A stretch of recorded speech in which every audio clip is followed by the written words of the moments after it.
Spiritual conference के बारे में जब हम बात करते हैं या जब हम बात करते हैं विमेन एम्पावरमेंट की, तो क्योंकि हम पॉलिटिकल पार्टी में काम करते हैं और महिलाओं के बीच में बहुत काम करते हैं, तो हम देश भर में हर जगह, हमें हर देश के हर कोने कोने में महिलाओं के बीच में जाकर काम करने का मौका मिलता है।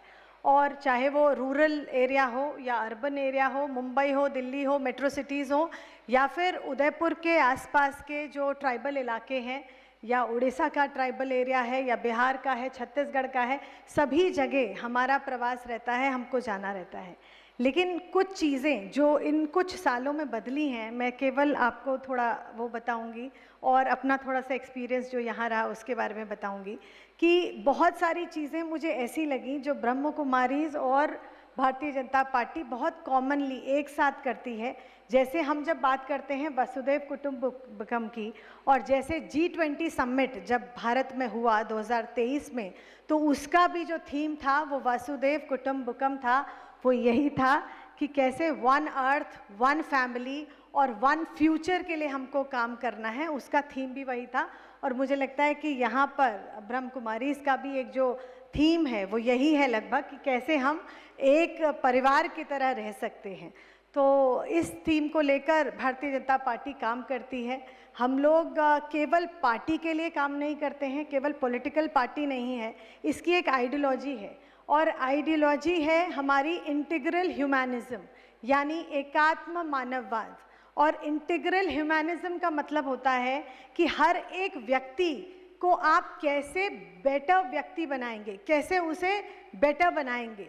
जब आप समाज में बेहतर लोगों को इकट्ठा करेंगे तो पूरा समाज ही बेहतर बनेगा। मुझे लगता है यही आप भी कर रहे हैं, आपका उद्देश्य भी यही है कि कैसे हर एक व्यक्ति, हर एक यहाँ पर हमारी बहन, कैसे हमारे हर एक भाई एक बेहतर व्यक्ति बने, उनका व्यक्तित्व बेहतर बने, ताकि पूरा समाज एक बेहतर समाज बन पाए। तो मुझे लगता है बहुत सारी कॉमन चीज़ें हम लोगों में हैं। तो आप सबको इस बात के लिए बहुत शुभकामनाएं। मैं आज ही इसको देख पा रही हूँ कि इस तरीके से यहाँ पर आप लोग ऐसे काम करते हैं। और अभी जो कहा एक्चुअली शारदा दीदी ने, वो बहुत इम्पॉर्टेंट कुछ चीज़ें थी। उन्होंने दो चीज़ें मैंने ज़रूर नोट करी। उन्होंने कहा कि आजकल जो हमारे बच्चे हैं या हम लोग हैं, बहुत पीयर प्रेशर में रहते हैं कि समाज में अगर हम हैं तो ये करना ही पड़ेगा। और हमारे बच्चे हैं तो उनको भी बहुत सारी चीज़ें पीयर प्रेशर रहता है कि बर्थडे पार्टीज़ हैं तो वो करनी ही पड़ेंगी क्योंकि सब कर रहे हैं। कुछ और भी चीज़ें, कहीं जाना है, नहीं जाना चाहते लेकिन वो करना पड़ेगा क्योंकि सब कर रहे हैं।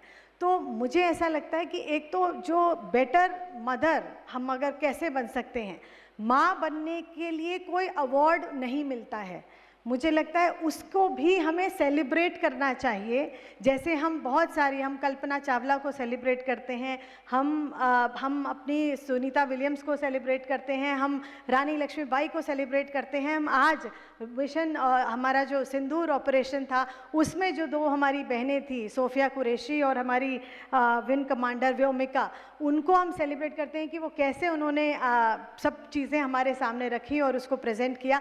ऐसे और भी बहुत सारी महिला हस्तियां हैं। लेकिन साथ साथ जैसे हम जीजाबाई को सेलिब्रेट करते हैं कि वो शिवाजी को उन्होंने कैसी शिक्षा दी, कैसे हम अहिल्याबाई होलकर जी को सेलिब्रेट करते हैं कि उनको माँ का दर्जा पूरे साम्राज्य ने दिया, पूरे इंदौर ने उनको दिया, पूरे उस पेशवा ने उनको दिया। तो ये सारी बातें भी ये उस वक्त की हैं, लेकिन आज भी हमें जो हमारी जो माँ हैं, जो एक बहुत महत्वपूर्ण भूमिका निभाती हैं आज की जनरेशन को एक अच्छी बेटर जनरेशन बनाने के लिए, तो उसके लिए भी अवार्ड होना चाहिए। मुझे लगता है आप इसकी शुरुआत कर सकते हैं। तो मुझे लगता है उसमें भी लोगों को लगेगा और माँ को लगेगा कि हाँ, मुझे बेस्ट मदर बनना है और मैं कैसे बेस्ट बन सकते हैं। लेकिन मैं एक चीज़ ये कहूँगी कि हम बेस्ट तो बनना चाहते हैं, लेकिन मुझे लगता है कि सिर्फ हमें अपना बेस्ट करना चाहिए, तो हम परफेक्ट नहीं हो सकते हैं। कई बार हम बेस्ट करने के चक्कर में हम परफेक्ट होना चाहते हैं।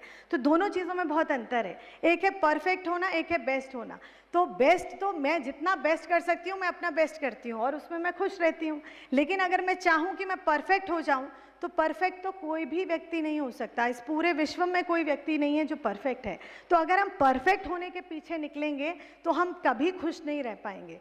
तो इसलिए हम जैसे हैं हम वैसे रहें और अपना बेस्ट ज़रूर हम करें और हमें समाज को दें, अपने परिवार को दें, और जहाँ भी हम बेस्ट कर सकते हैं उसको करें।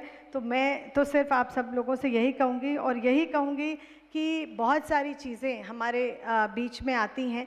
हम विमेन एम्पावरमेंट की बात सालों से करते आ रहे हैं, लेकिन आज जब हम सरकार में होते हैं, जब हम लीडरशिप की बात करते हैं, तो आज एक ऐसे प्रधानमंत्री भी हमारे सामने हैं जो केवल विमेन एम्पावरमेंट की बात नहीं करते हैं, वो विमेन लेड डेवलपमेंट की बात करते हैं कि महिलाओं के नेतृत्व वाली कैसी डेवलपमेंट हो सकती है, कैसी सरकार हो सकती है, कैसे विकास हो सकता है जिसमें कि महिला आगे बढ़ चढ़कर हिस्सा ले रही हो। ऐसी एक सरकार, ऐसी एक डेवलपमेंट करने की हम कोशिश करते हैं।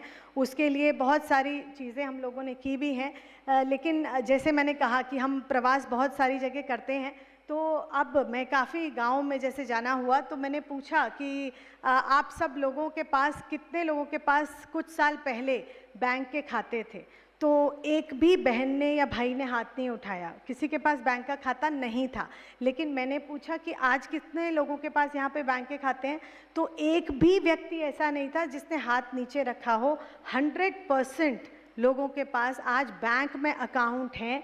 ये एक बहुत बड़ी बात है। पहले एक गरीब व्यक्ति को पता ही नहीं था कि बैंक कैसे जाते हैं, सेविंग क्या होती है, सेविंग अकाउंट क्या होता है। और मुझे तो उन्होंने खड़े होकर अपना एक्सपीरियंस भी बताया और कहा कि मैडम, बैंक खाता खोलने की बात तो दूर है, हमें तो बैंक का जो गार्ड है वो भी हमको बोल देता था कि यहाँ क्यों आए हो, तुम्हारा यहाँ कोई काम नहीं है, जाओ यहाँ से। तो हम तो गेट पे भी हमारी एंट्री नहीं थी। लेकिन आज उन लोगों के पास खाते भी हैं। आज हमारी बहुत सारी बहनें ऐसी हैं जो अपने बिजनेस करती हैं, स्वयं के काम करती हैं, छोटे छोटे समूह चलाती हैं, और आज वो छोटे समूह बहुत बड़े हो चुके हैं। 5 लोगों और 10 महिलाओं से शुरू किए गए समूह आज 200 और 250 महिलाओं के समूह में तब्दील हो गए हैं। उनको कोऑपरेटिव में तब्दील कर दिया गया है। बड़े बड़े कोऑपरेटिव आज चल रहे हैं। तो आज एक विमेन कैसे आगे लीडरशिप कर सकती है, कैसे वो इकोनॉमिकली एम्पावर हो सकती है, उसकी कोशिश सरकार ने करी है। समाज में कैसे वो एम्पावर होगी, उसकी कोशिश करी है कि उसके घर में पानी की व्यवस्था होनी चाहिए, हर घर में उसके पास लकड़ी नहीं, उसके पास गैस होना चाहिए जलाने के लिए, उसको शौचालय के लिए बाहर नहीं जाना चाहिए, उसको घर पे ही उसके पास शौचालय मिले। ऐसी व्यवस्था सामाजिक तौर पर भी उसको एम्पावर करने की कोशिश की गई है। लेकिन एक तीसरी एम्पावरमेंट है जिसके बारे में आज यहाँ बात हो रही है, वो है स्पिरिचुअल एम्पावरमेंट, जो बहुत ज़रूरी है, बेहद ज़रूरी है। और वो मुझे लगता है कि आप जब ऐसी एक दिव्य स्थान पर आते हैं तो आपको एक स्पिरिचुअल एम्पावरमेंट मिलता है, क्योंकि बाकी सब चीज़ें तो आपको मिलती रहती हैं, लेकिन ये आपका एक इनर पीस है, एक इनर सेल्फ है। उसको कैसे आप मजबूत करें, कैसे आप स्ट्रॉन्ग करें, मुझे लगता है जब आप ऐसी संस्थाओं से जुड़ते हैं और आते हैं तो आपको वो मिलता है। और मुझे भी अगर मौका मिले तो मैं ज़रूर आपका एक फॉर्मल सेशन ज़रूर करना चाहूँगी। इतना ही आप लोगों से कहूँगी। जय हिंद, जय भारत, धन्यवाद।